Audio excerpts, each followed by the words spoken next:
Hello everyone, and thank you for joining us today. This webinar will be hosted by Dataxis. We are a data analysis and digital event company working on telecom, TV and video markets worldwide. And we are happy today to work with ATEME and Anevia, our sponsor for this session today. The whole presentation will be recorded and later available on our website if you want to catch up with it. And you can also drop your question in the Q&A box.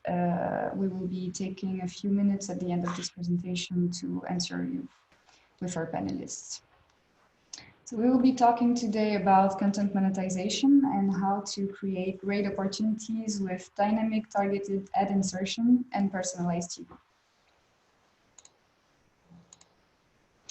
And we welcome today 4 panelists. Hello, all of you. So we start with Albert Jan-Deb, who is the Director of Advanced Advertising at Liberty Global. Hello. Hi, Ophélie. Hi. So Liberty Global is a pay TV operator which has 9% market share of total direct pay TV revenues in Europe at Q2 2020. They are present in 6 European countries and reaching almost 10 million pay TV subscribers. And they started developing addressable advertising in the UK, Ireland, and Belgium, which we'll discuss together afterwards. Then we also have Tom Griffiths, who is the Director of Technology, Content Supply, and Distribution at ITV. Hello, Tom. Hello, everyone. So ITV is the third biggest private broadcaster in terms of advertising revenues in Europe, with 1.8 billion euros in revenues, and they're operating the most watched free-to-air channel in the UK, as well as having their own direct-to-consumer OTT service, ITV Hub, which we'll also discuss about later on. And we have Rémi Baudouin, Chief Strategy Officer at ATEME, and Damien Lucas, CTO and co-founder of Anevia. So both coming from our sponsors today. Hello. Hello, everyone. Hello, Philippe.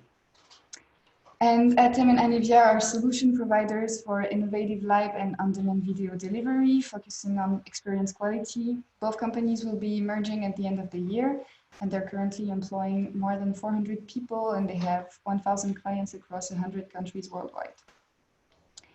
So before I let our speakers start with today's discussion, I will give you some element of context through a quick overview of the TV, video, and advertising markets in Europe. So first, talking about advertising. TV advertising revenues in Europe have been stagnating for the last decade. Between 20 and 25 billion euros generated yearly, as you can see on the chart. And COVID-19 has been hitting the market at the turn of 2020. So we expect a slow recovery in the next years, but by 2025, the market should just be around the same levels as during the past 3 years. And on this map, you can see that markets are very different across Europe. So Western Europe represents 3/4 of the TV advertising market in value. And the biggest national markets are in this area, with 4 of them generating more than 3 billion euros each year in the UK, France, Germany, and Italy. Then, despite representing 1/3 of European population, in Eastern Europe, this region accounts for less than 10% of the advertising market in value, so it's quite different. And then we also have different areas like the Nordics, which is a very advanced video market, but where advertising revenues are limited by a small audience, less than 30 million people. So they account for only 7% of advertising revenues in the region. If we talk now about pay TV specifically, pay TV operators still see their subscribers progressing, as you can see on the chart, but mostly coming from new OTT digital services. And this trend goes at different pace depending on the areas. But overall, this demonstrates that, Overall, this demonstrates the popularity of new video consumption uses, with TV being watched more and more on video on-demand solutions. And the market is going towards a more personalized viewing and experience and more content selection. So OTT services are generally cheaper than pay TV offers, which is why they represent such a strong competition against traditional fixed pay TV operators. average revenues per user of traditional pay TV accesses have been stagnating for 3 years. But if we take into account the whole market, including the expansion of OTT pay TV services over the past 5 years, we can see on the second chart here that ARPUs have been scaling down and losing an average of 30 cents every year since 2015. And traditional pay TV operators are adjusting to these new trends by offering more personalized subscription plans, which also decreases their ARPUs because customers can now subscribe to selected features to get cheaper offers. And video consumption expenses by viewers are not necessarily going down, but usage is shifting towards multiple OTT subscriptions along with a cheaper tailored pay TV plan. If we now focus on digital video streaming, we can see that subscription video on demand should reach around 130 million subscribers in Europe at the end of this year, soon catching up with pay TV households in the area. But despite growing revenues on the video streaming industry, the sector starts facing significant challenges.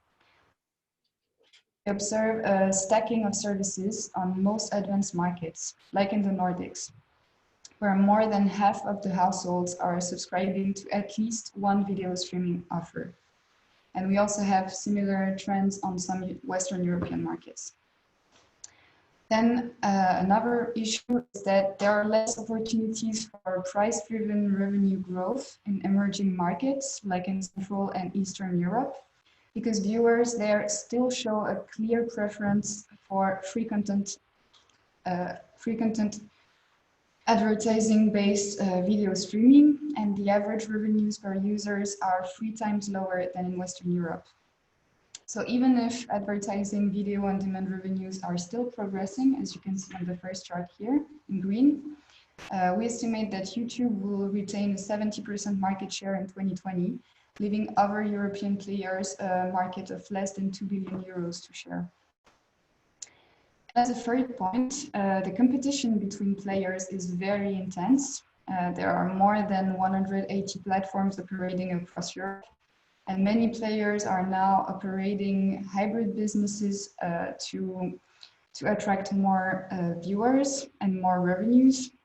So basing their subscription plans on premium video on demand offers like ITV Hub in the UK, Join in Germany, Dplay in the Nordics, or IV and Megogo in the CIS. So in this context of very intense competition, TV operators and video streaming players have to adjust to new market developments to pull in more revenues, and video consumption uses are evolving towards more personalization, and this opens new opportunities for addressable advertising. So today we will be talking about addressable TV, including both the traditional TV environment, which means set-top boxes and connected smart TVs, but also digital OTT services. And I will now let Rémi and Damien, our sponsors today, start with a quick introduction on the personalized TV and addressable advertising industry. Thank you, Ophélie, and thanks everyone to be with us today.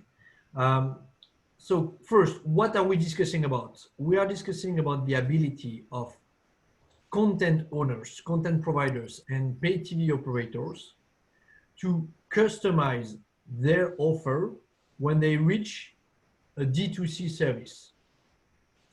As we will discuss with Tom and Albertian, we see that this move is mandatory and compulsory for TV players, content providers, pay TV operators, so that they can differentiate amongst the crowd. When we talk about customization, we can talk about various flavors. It could be regionalization. You customize the stream depending on a city, a region, a neighborhood. It could be personalization in terms of, for instance, advertisement that you receive, whatever this is, dynamic advertisement, targeted advertisement, or programmatic advertisement. And again, we will get back on that with Damien later on. And the third point is also about personalization, meaning how you can really customize and personalize the television that you receive, the content that you receive per your taste, per your geography, per what you want to see. And we have numerous research that show that when you customize your offer, your service, you keep up engaging much more with your subscriber. So we will talk about reducing churn rate. We will talk about increasing average revenue per user.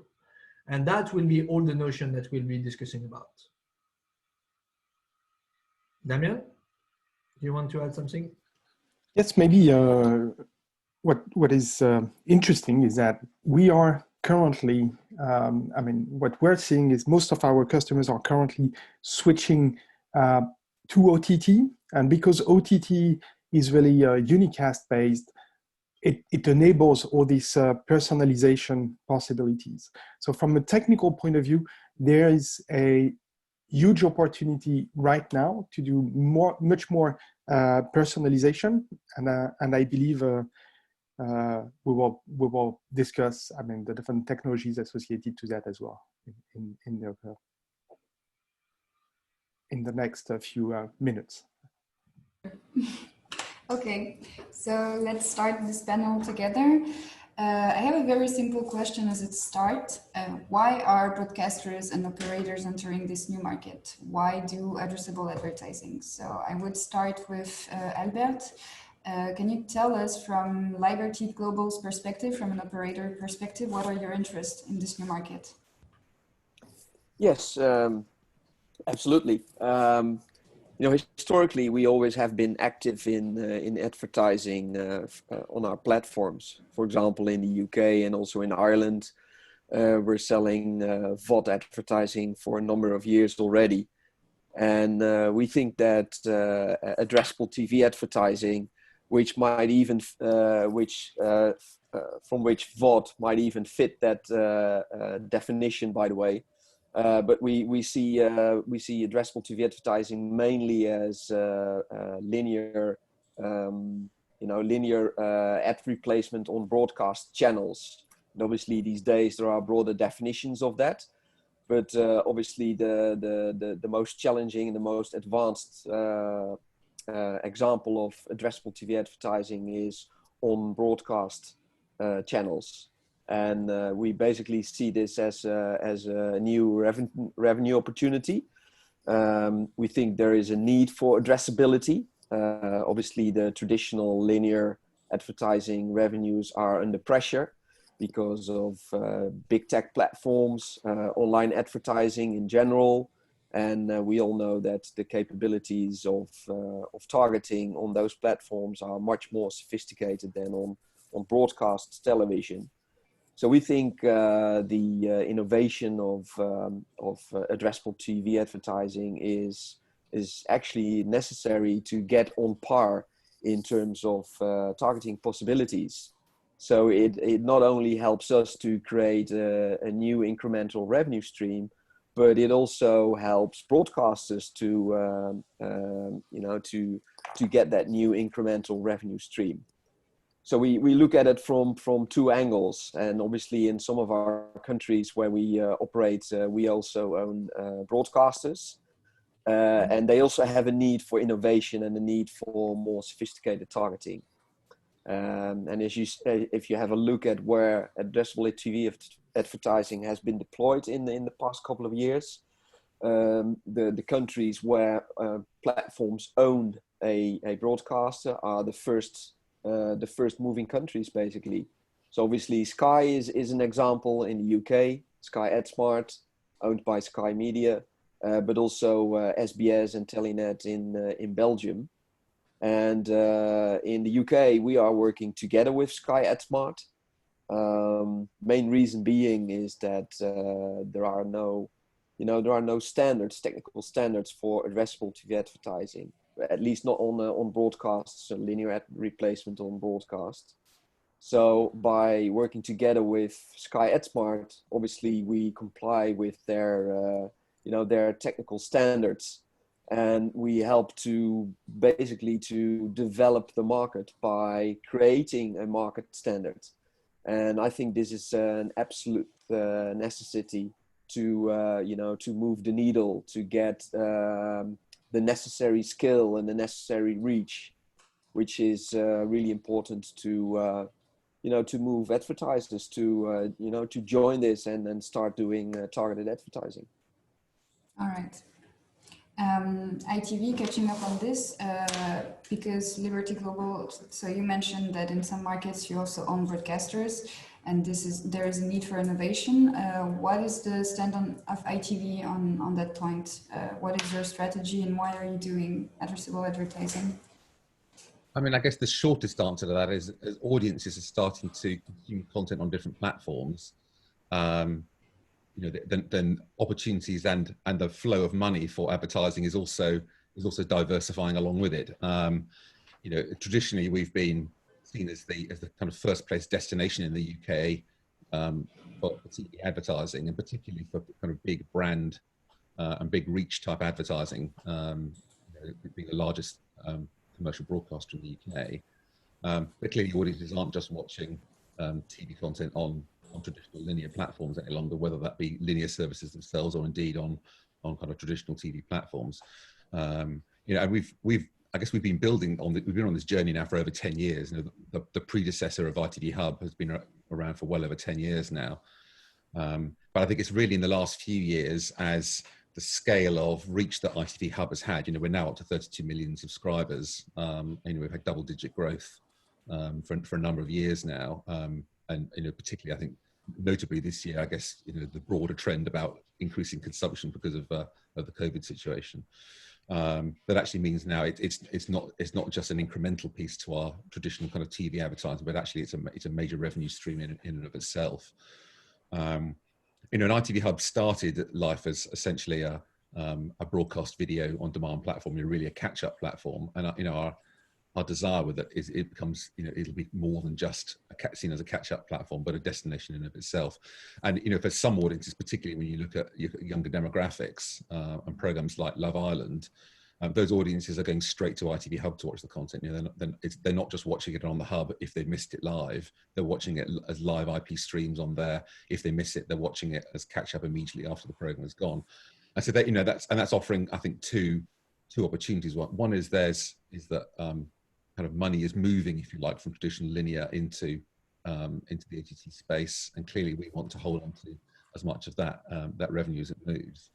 But also the point that Albert made as well is opening up new revenue opportunities as well, as we can reach kind of advertisers who might not traditionally see themselves as TV advertisers, for whom the budgets that you might need for kind of the big 5 million plus audience reach adverts, are just outside of their budgets. Particularly as you start talking about more targeted adverts, where actually we can target those ads at particular demographics or particular areas, then actually you start to open up the market to people who wouldn't traditionally think of TV content as an audience they can advertise in, and yet they have a desire to, because we all know that the video mediums are a very, very engaged medium from advertisers' perspective. So it's a very effective advertising medium. And for those reasons, it's a great opportunity, if you like, to both to kind of make sure that our existing revenue streams are protected, but also to open up those new revenue streams as well. And I think we also see that sometimes there's a narrative about it's all one thing or the other thing. It's all linear TV advertising is dead, and it's all going to be about OTT and VOD advertising. And we just don't see that. That's not the case in the market. There are different kinds of advertising for different kinds of purposes. And you're certainly being able to serve all of those needs of the advertisers is really kind of, I guess, where our aim is as a result of this. All right. So different kinds of advertising for different kinds of purposes. Interesting. Yeah, traditionally, linear TV is always seen as the place to do brand building, whereas online advertising is seen to to activate people and to try to get them purchase products. Yeah. And it's interesting the point that I think Damien made about kind of regionalization, personalization as well, because of course on traditional TV platforms, and we've actually operated a very highly regional, what we call our main channel, ITV1, has been highly regional for years, and that's been a very successful way of selling, kind of regionally targeted adverts. But of course, as we've said, on traditional platforms, that's a one-way street, and so you can't really do personalization. as we start delivering over IP, then actually it's opened up all those doors to actually really understanding the behavior of the customer, both from a perspective of being able therefore to kind of personalize their own content experience to keep them engaged and keep them coming into the platform, but also therefore to understand more about their, you know, through the content and through other things you know about them, knowing what they want, and therefore actually going to give them a, you know, if you like, a much, for them, hopefully a much more valuable advertising experience. And I think that's key, Tom. What you described, television is not dead. I mean, content is not dead. When you look at the audience, the eyeball keep increasing. It's just that we are shifting from one mainstream television, the broadcast, to a different medium where you have multiple screen, a different way of consuming, not necessarily television, but content, as both you and Tom, you and Albert, you described. So we are moving from a TV experience to a content experience. And it both creates opportunities and a bit of earthquake. The opportunity is that we can leverage the flexibility of the digital and OTT world, because you are on an app. You are not, I would say, stuck with the classic broadcast infrastructure, which was great, but which could be a bit more complicated to change. Now with the OTT, you can adjust more dynamically. And when you look at the eyeball numbers, people are shifting from the main screen to these multiple screens. So they enjoy reading it.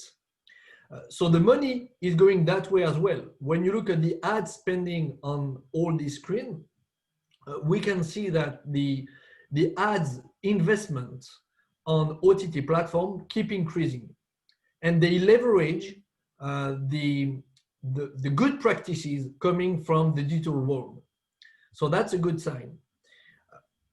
When we look at it, I was mentioning the earthquake.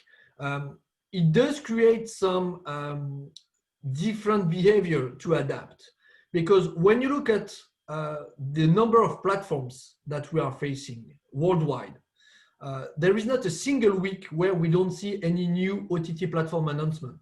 Whatever this is, TVOD, SVOD, AVOD, there are always a new announcement. And at some point, OTT providers need to find a way to differentiate, because if they don't differentiate, they won't win the new money stream that they can gain on OTT. So they won't be able to capture the ad revenue and the average revenue per user that they want to gain from the OTT, the same average revenue per user that they are losing on the main screen. And in order to do so, the personalization is one way to be different. So again, like we were mentioning in the beginning, it could be targeted ad insertion. It could be also how you personalize the content. Eventually, you engage more with the end user so that they keep their subscription. You can increase the ads revenue flow based on targeted ad insertion or advertisement. And eventually, you increase your revenue.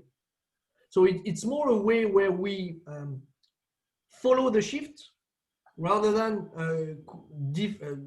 discover a completely new world.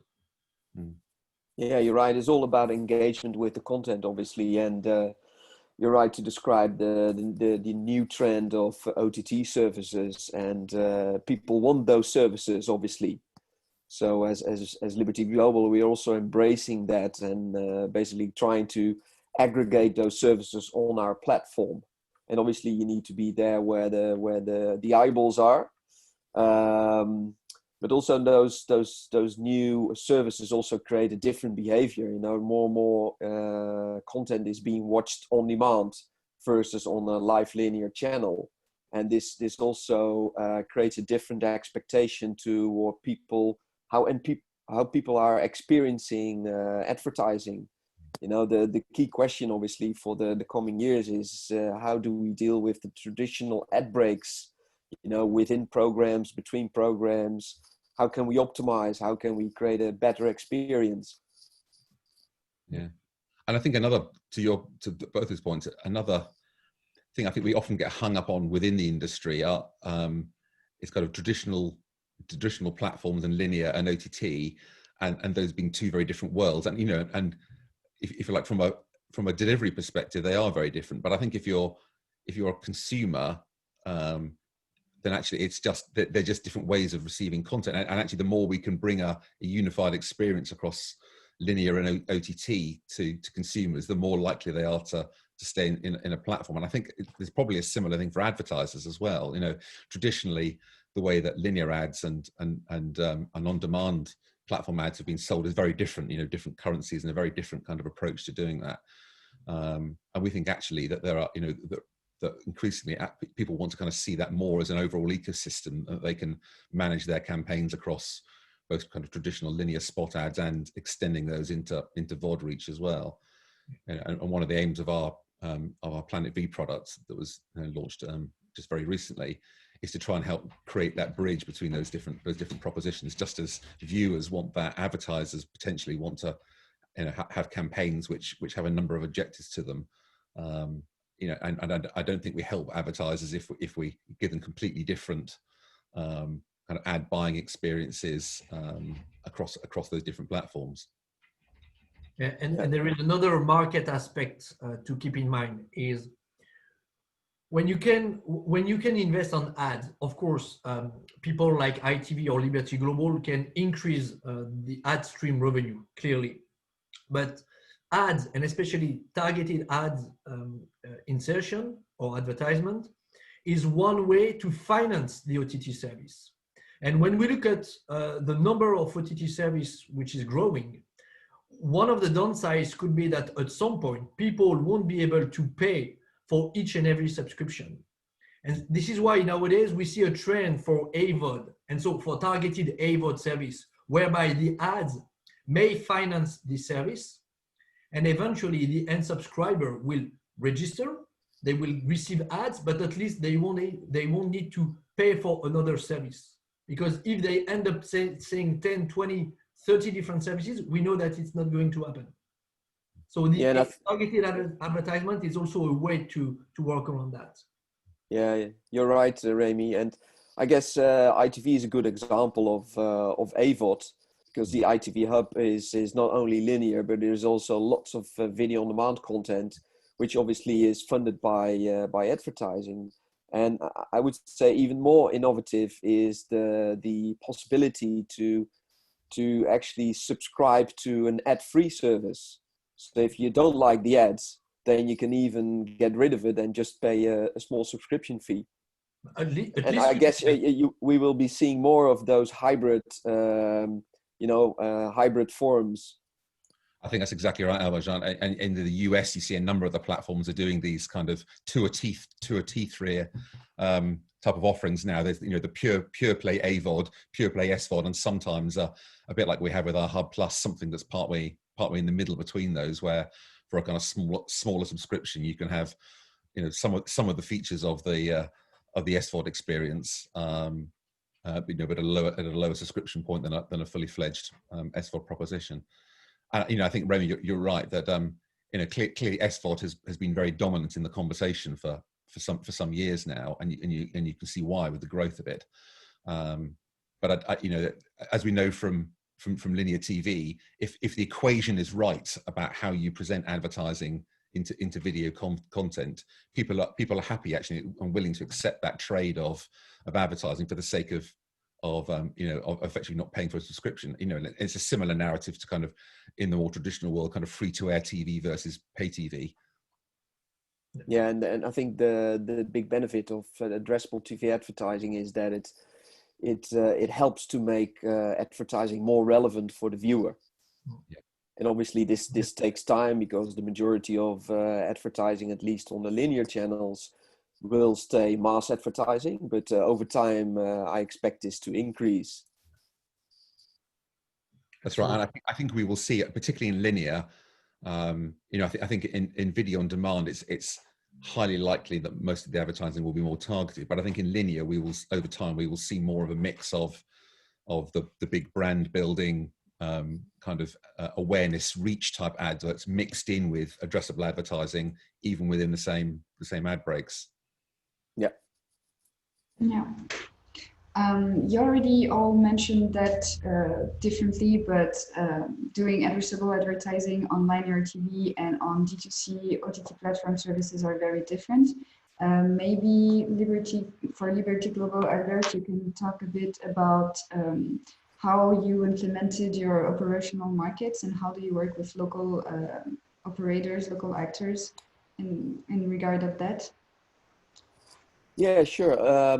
As I mentioned at more or less the start of this conversation, we have deployed addressable TV advertising on the set-top box environment in the UK, for example, but also in Belgium.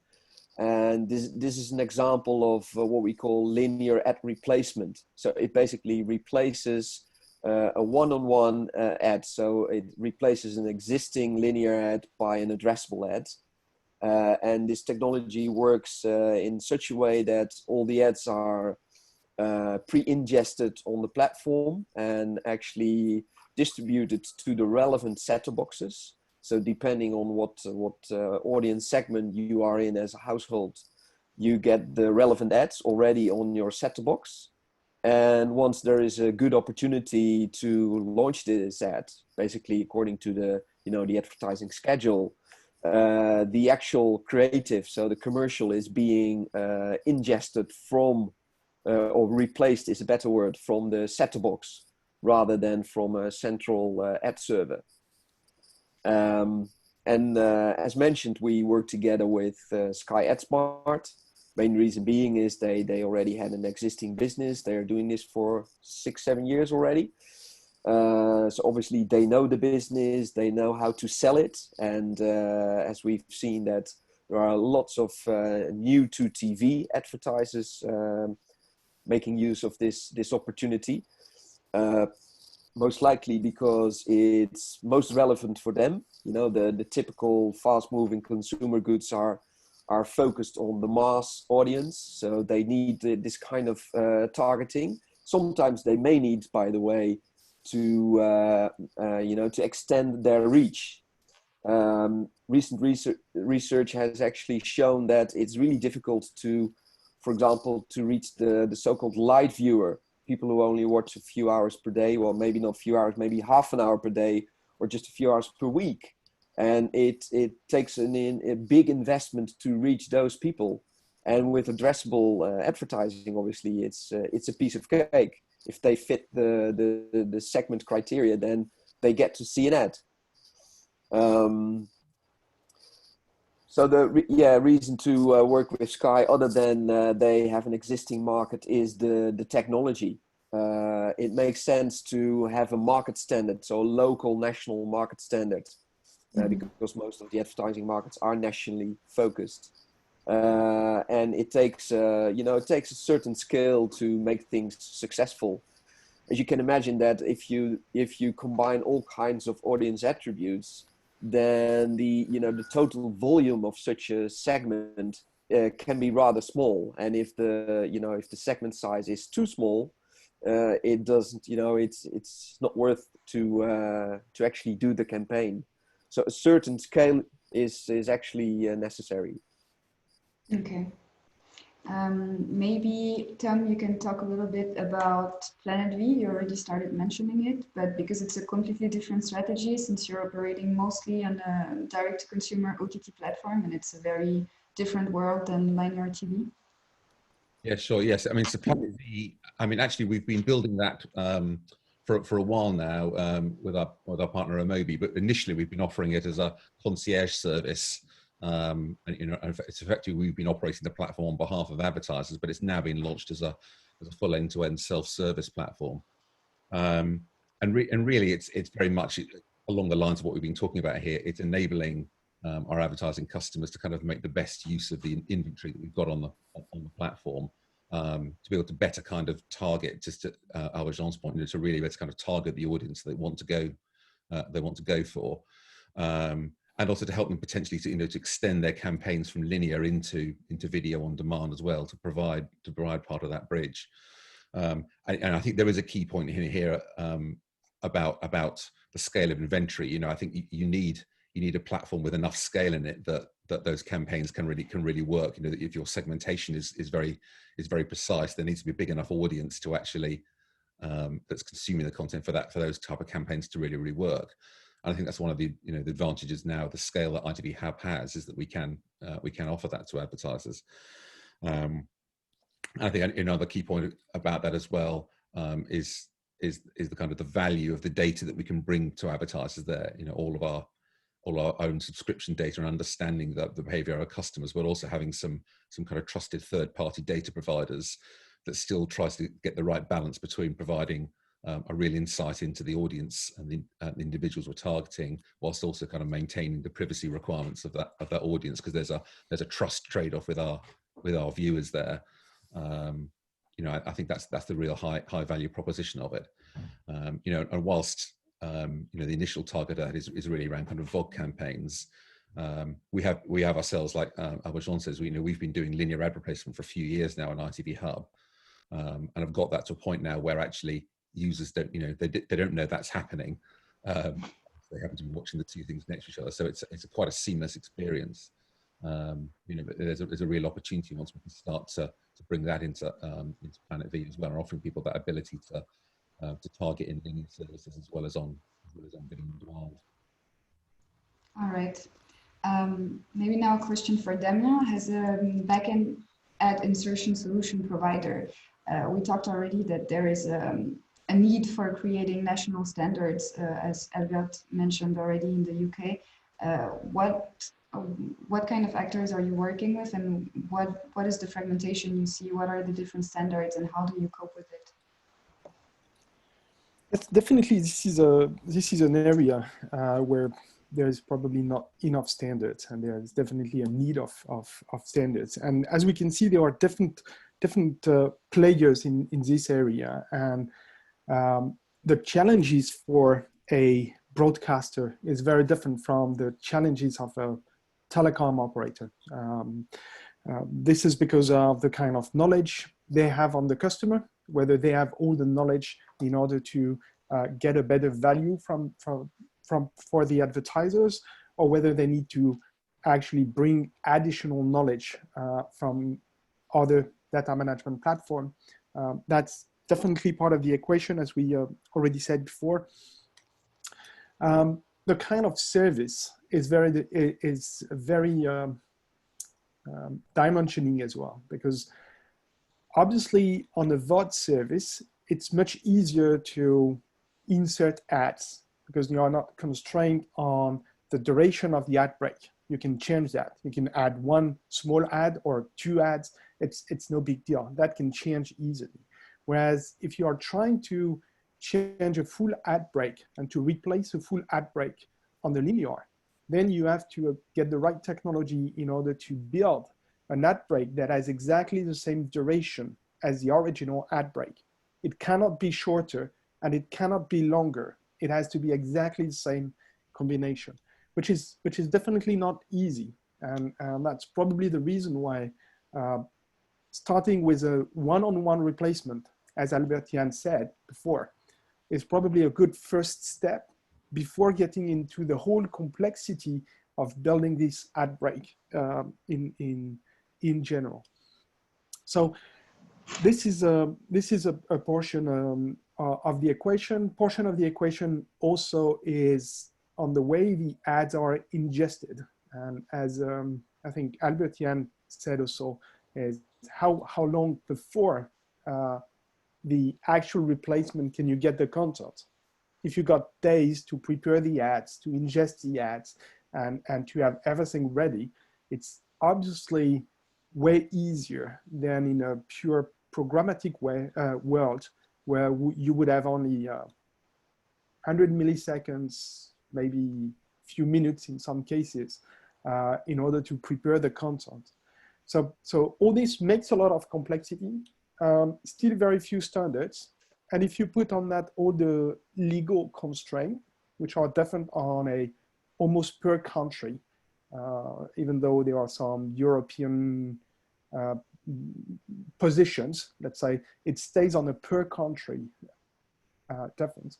It makes each ad insertion or ad replacement project kind of unique.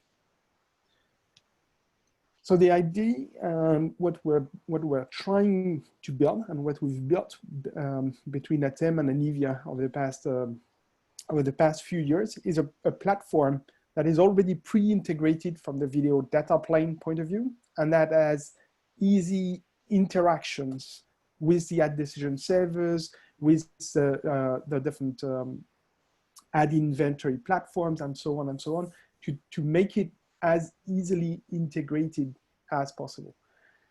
And the target of a good integration should definitely be the quality of experience. We haven't reached that point yet, but when we said that the target is to have something similar between broadcast, I mean traditional TV broadcast, and OTT, the target is also to have something as smooth on the OTT as it is currently on the traditional TV.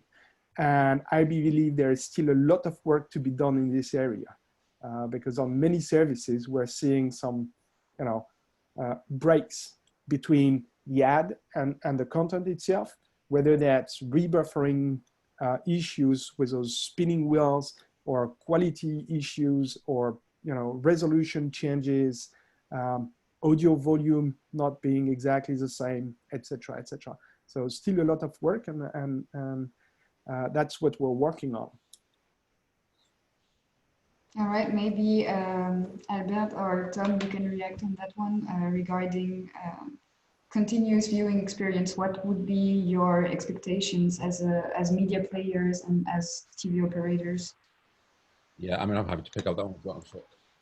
I think I've mentioned it earlier on that kind of viewing experience, there is an expectation that on an OTT platform, the experience is just as seamless as on a traditional broadcast platform. And I think potentially, even higher expectations actually over time. I think having a bumpy experience coming in and out of ad breaks definitely is a big detractor for that, and we've seen it as a really high priority. And certainly when we first started doing linear replacement a couple of years ago, we discovered ourselves, it's hard to do it actually. It's hard to do it really, really well. And it takes a lot of tuning and a lot of work to do it. And there are all sorts of trade-offs. You've got, how, obviously it's difficult with a set-top box, but with a pure play OTT offering like the Hub, how far in advance do you call the ad server and preload the ad? And what's the trade-off between that and your ability to ultimately to be programmatic, even if you aren't at the start? How do you make sure that transition is smooth? I mean, the last thing anyone wants is that awful experience of you come out of the content that you're watching and then there's buffering into the ads or buffering back into the content again. I mean, those are just, I think, frankly, they're real no-nos. And certainly when we were doing linear ad replacement, the target there was you could replace an ad in a break and the viewer wouldn't know that the ad had been replaced. So the join between two ads had to be as smooth as it would have been if it was coming straight out of a playout suite. And that is tough. And I think to Damien's point, there aren't really any standards in this area yet. So I think a lot of players like us and others have had to kind of feel their way as they've gone.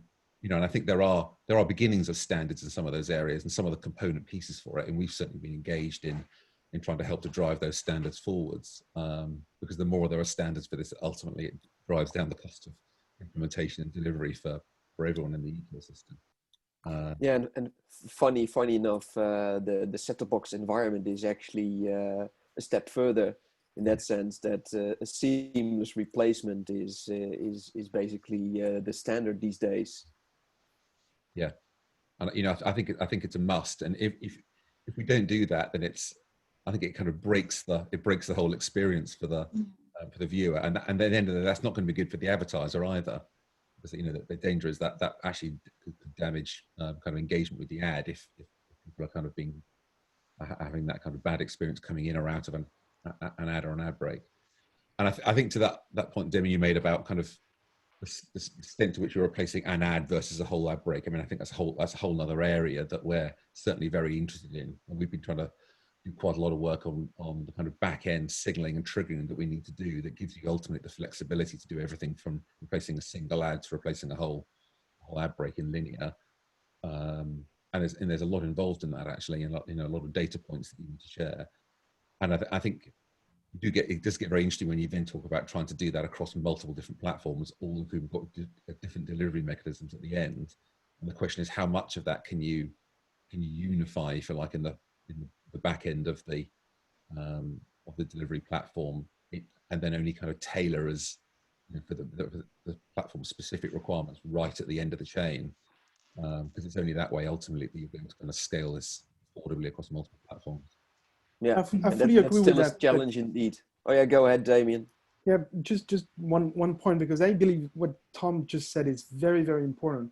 The unification of the platform, but actually it's not even unification. The only way to, and that's my belief, the only way to actually have something really seamless is to build a platform that is natively able to do that ad replacement. If you start building a platform for linear delivery and a different platform for ad delivery, it will be very difficult to integrate those two platforms together.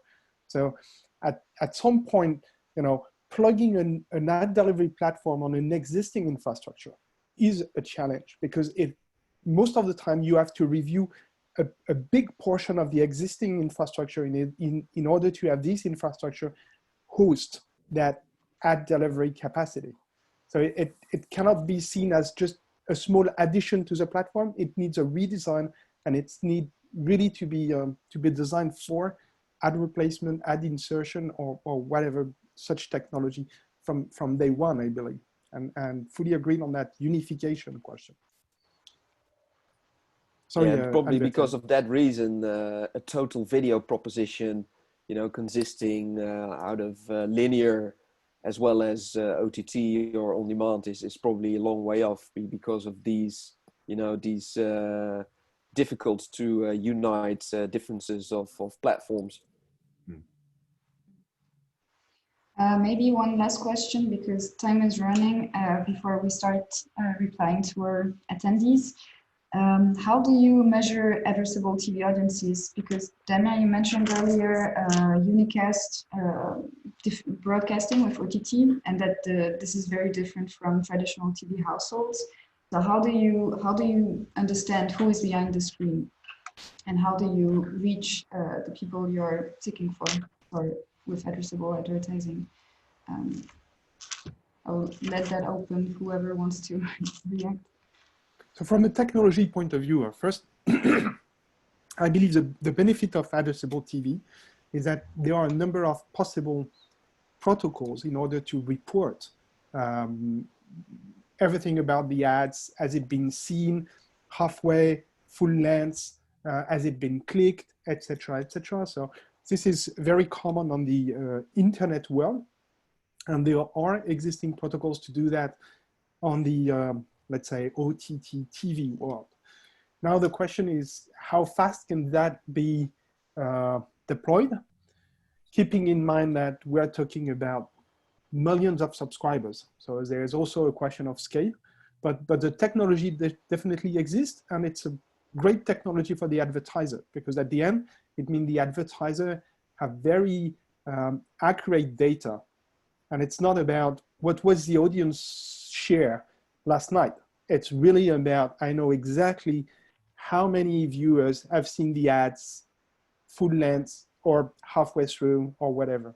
So from a technology point of view, I believe we have the right protocols that is doable, even though it's definitely challenging. Now the question is much more on the adoption of such protocols, just like VPaid, for example. Okay. Tom, do you want to react on the D2C OTT platform? Because you said also by registering users are giving you much more information that you can use. How do you attract advertisers with that information? Because it's a very different world from traditional TV advertising markets. How are advertisers introduced to doing addressable TV ads on OTT? I think, to Damien's point, clearly you can give them specific kind of measurable data points for particular adverts in the way you're not talking about kind of audience share or reach in this kind of traditional panel approach that you might take on a linear service.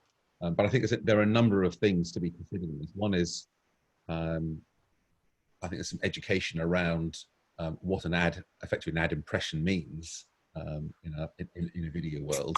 You know, we all know the kind of stories about what small percentage of a video might be watched on certain platforms and yet still considered an impression. And, you know, I think advertisers really want to know that it's not the first 2 or 3 seconds of the ad that's been seen. It's been whole. So there's a question there about how you measure and report on that, you know, and have that kind of transparency that's necessary for advertiser trust.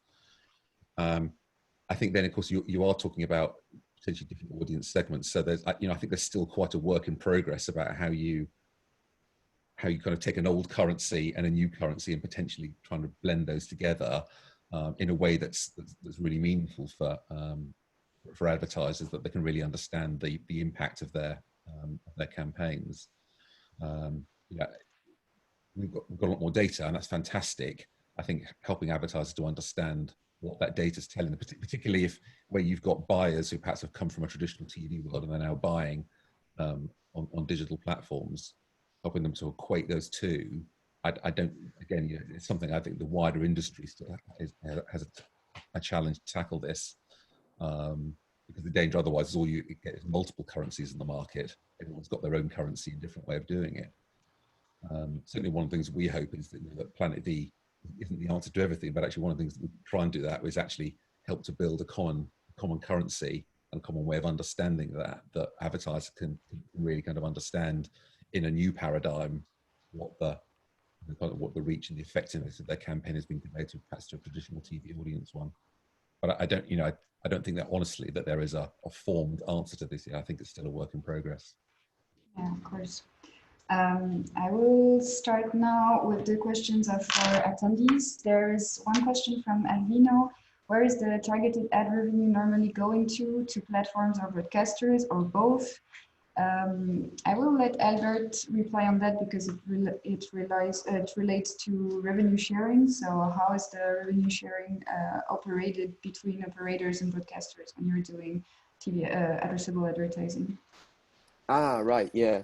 So basically, we don't want to change the ecosystem, which basically means that in most cases the broadcaster is selling the advertising inventory to advertisers, and they charge to the advertiser. And between the broadcaster and ourselves, we have an arrangement basically, and that can be a revenue share arrangement. It can be another kind of arrangement. It depends. All right. Then there's another question from Frederick. You mentioned that the objective is to have a seamless ad experience between linear and OTT services. Don't you think we are evolving towards a world of OTT first experience with better quality and more adapted to a targeted experience, and where linear will come second? Maybe I will let that question to Remy, because you already discussed about it a bit. Yeah, a bit, yeah. Yes, to answer to Frederick, when we see the trend, when we see, like we mentioned, where the eyeballs are going, clearly OTT will become the mainstream source of revenue when it comes to ads, meaning that brands will invest on OTT campaign or campaign leveraging the flexibility of OTT and OTT platforms as opposed to linear. There will be still, though, the live event. Live event will remain some catalyst for ad campaign. And on that front, I would not say linear, I would say broadcast television will remain predominant, because this is where most of the people will be. So it will depend on the type of event. It will depend on the eyeballs. Overall, yes, OTT. And this is what the trend that we will see down the road. This is a favorite topic of mine. I think we very often, we conflate two things to here. One is the method of delivery. And I would say OTT is the method of delivery. OTT doesn't mean VOD. OTT means delivery of a service over the top. And equally, I don't think linear means broadcast either, but a lot of people make that assumption. So I think, yes, there's undoubtedly a trend towards the transport mechanism, if you like, and the consumption mechanism being OTT. But I don't think that necessarily means that linear is going away. And exactly to Remy's point, I think what's happening, what we'll see happen over time, is that linear is great for certain things. You know, it's great for kind of live experiences. It's obvious, you know, that can't be anything but linear. But also linear is great for what you might call, or I think of as event TV. You know, certain kinds of shows, they really, really work actually when you get a social experience and everybody watching at the same time. Our Love Island program, you can watch it as video on demand. Most people prefer, if they can, to watch it as a live program, because actually they want to be on Instagram, they want to be on other social media platforms commenting as a social experience while the event is on. So I think maybe saying broadcast versus OTT isn't quite the right thing. I think it's more about the delivery mechanism is moving towards OTT, but I think there is a place for both on-demand and linear content, and there will continue to be into the future. And on top, I would say that the border between linear and VOD is getting, you know, blurred somehow, because we're seeing more and more VOD platform trying to put content one after another and building a linear experience based on VOD content. So this is something moving somehow. And on the other side, if you're looking at the linear part of and the true linear shows or the true live events, people are more and more expecting it to be as live as possible, which brings to the questions of latency, especially for OTT, trying to reduce that latency. And it ends up being somehow everyone joining a channel at the exact same time for the same content. So we're not really in the old definition of linear. It becomes kind of a rendezvous where everyone expects to see exactly the same content at the same time with the same latency, so that even if you keep tweeting with your friends during the event, everyone is watching exactly the same thing at exactly the same time. So the concept of live versus on demand, to me, is moving around, and it will not stay as it was before. And obviously, putting some ads in this context, you know, in between this linear and those on-demand assets will be a challenge somehow. Rebuilding this linear experience, keeping in mind there are some rendezvous points that should be exactly on time, that there are some ads that will be different from everyone, and on-demand content to be played one after another. Building a real good experience with all of that, that's a good challenge for the future. Yeah, good way to conclude that. Is there any one of you who would like to conclude on something specific? If not, then I will just invite our attendees, if you have more questions, to reach out to us. You will find the record of that presentation and that discussion on our website, and have a good day to all of you. Thank you for joining us. Thank you, everyone. Thank you, everyone. You're welcome. Thank you. Bye. Bye-bye.